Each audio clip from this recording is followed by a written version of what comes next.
On a cold winter day like this, nothing sounds better than a hot bowl of vegan chili. Let's get started. Hi you guys, so the first thing we're going to do for our vegan chili is toast our spices. That is going to give such, it's going to like bring out the aroma and flavor of the spices more if you do this.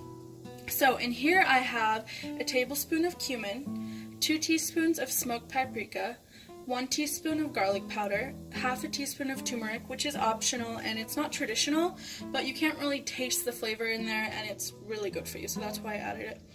And then we have a tablespoon of chili powder and a teaspoon of salt. Obviously you don't need to toast salt, but I already threw it in there, so it's too late.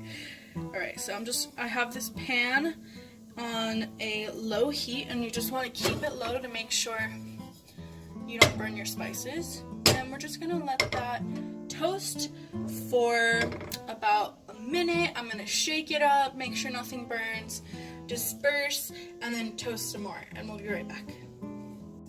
Okay, so I toasted off the spices, and it really only took about 60 to 90 seconds on low heat, and you just want to constantly stir it to keep it from burning, but this is how kind of dark and toasty it got. Alright, and we're not going to use that just yet. First we're going to cook off the onions. So here we have like a nice deep pot. We have the heat on a nice medium high.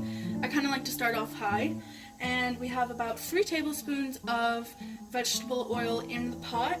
Now keep in mind that like this is where all your fat is going to come from in the chili, so you know that's why we're putting 3 tablespoons, but of course, whoa. Here I've got 2 extra large onions. I just chopped and diced them, which is what I did with everything. We're just going to throw this in. We're going to let this cook. Oh my god, it already smells so good. I know, it smells so good. We're going to let this cook for a couple of minutes, and then we're going to add some garlic. Okay, so we let this cook on high heat for like, I think it's been like 5 to 7 minutes. So it's just starting to get a little bit of color. Yummy. So good. Okay, now we're going on to the garlic. So we have about a whole head of garlic here. I put about 10 large garlic cloves. So what I did was I just peeled them all, and then I threw them all in the food processor, and I just pulsed it until it got to this size.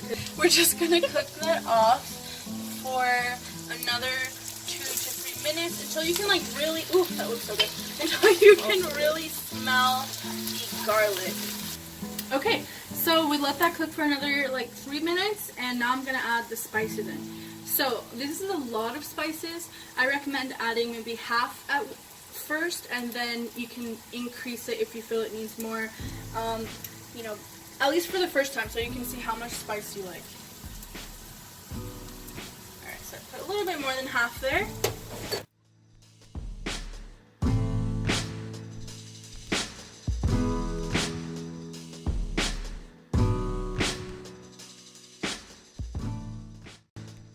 Toasted it. I don't want to let that cook too long right now. I don't want any of the spices to burn.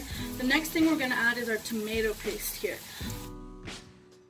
And by the way, please check in the description because, you know, sometimes we add more spices than even I originally said, or maybe a little bit more tomato paste, depending if it needs to be thicker. So just check the description to get the final recipe there. And we would really appreciate a thumbs up and or, you know, a thumbs down if you don't like it. It's up to you. And, woo! And if you like our videos, please subscribe.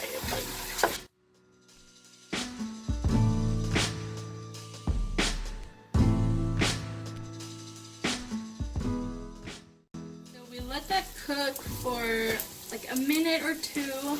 And now we're going to go ahead and add our tomatoes in. So we have fresh tomatoes here. This is about 3 cups of fresh tomatoes diced up going in.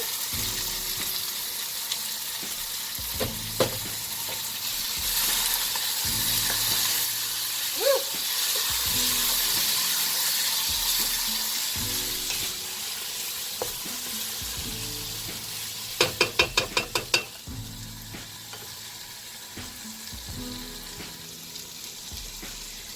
jump in with I have 2 large green bell peppers here, and I think that equals about 2 to 2.5 cups of bell peppers. And a really fun thing would be if you add like orange bell pepper, red bell pepper, you know, a combination of all the different colors, and they all kind of have their own little flavor. So I'm going to throw in all of that.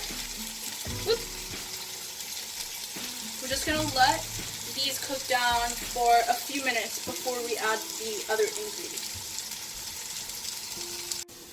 Hi guys, so I'm the other twin. I'm usually behind the camera, but now I'm in front of it. So we have 5 cans of beans here. We have 2 cans of red kidney beans. We have 1 can of the cannellini beans, sorry. We have 1 can of the garbanzo beans and 1 can of Cuban style black beans. You don't have to have the Cuban style, you could just have regular, whatever floats your boat. And just keep in mind that red kidney beans are what makes the traditional chili, and that's what gives it that delicious flavor. So always have a little bit more kidney beans than any other beans you put in. And now we're going to put it in. Ooh, nice.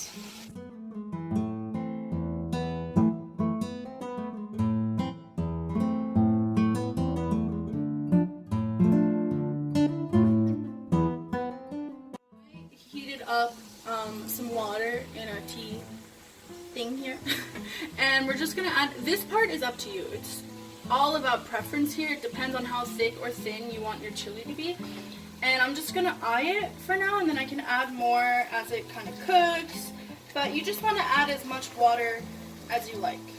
So I like to add like a cup or so at a time, or 2 cups, and then just kind of mix it in and look and see, okay, if I want it thicker, if I want it thinner. Next thing we want to add, here I have some cane sugar, and I like to just add a little bit of this to give a hint of sweetness. It basically just brings out the flavor of the heat and the salt, and it also helps to be like not as tart from all the tomato in there. So I added a tablespoon of organic cane sugar to make sure it's vegan. And now is also when you want to taste your chili and see if you want to add the rest of the spices we have here, more salt. I gave it a taste. I'm gonna add almost the rest of the spice, but not the entire thing. And I'm adding another teaspoon of salt. So now we have a total of 2 teaspoons. And last thing is a couple of bay leaves, which you can just fish out at the end.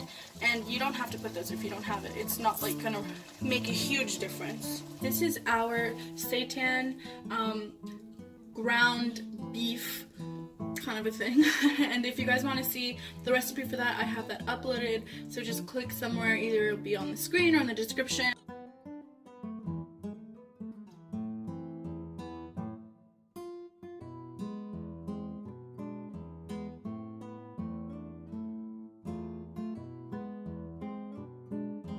The thing we're going to do is add a can of corn. This is from Trader Joe's. Adds a really nice flavor and texture and brightness to our chili here. And the last thing I'm going to do is just add a little bit more water. Like I said, it's up to you guys. And I like my chili to be a little bit thinner than this.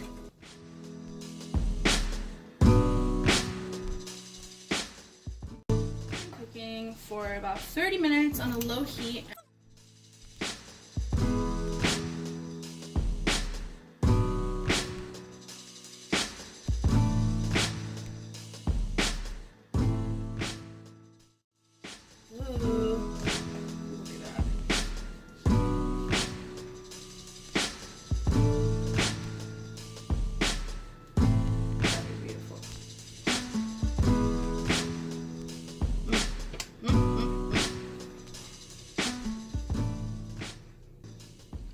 Looks so good.